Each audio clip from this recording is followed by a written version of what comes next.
Anthrax একটি ভয়ঙ্কর সংক্রামক রোগ যা মূলত ব্যাসিলাস অ্যানথ্রাসিস নামের এক ধরনের ব্যাকটেরিয়া দ্বারা হয়। এটি সাধারণত গবাদি পশু যেমন গরু, ছাগল, ভেড়া বা মহিষের মধ্যে দেখা যায়। তবে আক্রান্ত প্রাণী বা তাদের মাংস, চামড়া বা রক্তের সংস্পর্শে এলে মানুষ এতে আক্রান্ত হতে পারে।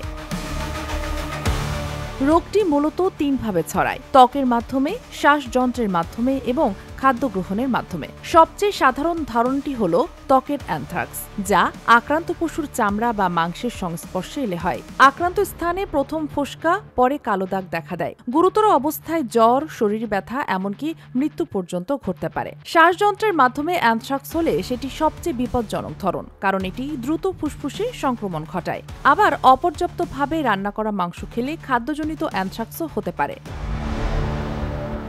অ্যানথ্রাক্স প্রতিরোধের সবচেয়ে কার্যকর উপায় হল সতর্কতা। অসুস্থ বা মৃত গবাদি পশুর মাংস খাওয়া বা চামড়া ব্যবহারে সম্পূর্ণ নিষেধাজ্ঞা থাকা উচিত। গবাদি পশুকে নিয়মিত টিকা দিতে হবে এবং সন্দেহজনক কোনো প্রাণীর মৃত্যু হলে তা নিরাপদভাবে পুড়িয়ে বা পুঁতে ফেলতে হবে। মানুষের ক্ষেত্রে আক্রান্ত স্থানে দ্রুত চিকিৎসা নিতে হবে। বিশেষত অ্যান্টিবায়োটিক চিকিৎসা সময়মতো শুরু করলে অ্যানথ্রাক্স নিয়ন্ত্রণ সম্ভব।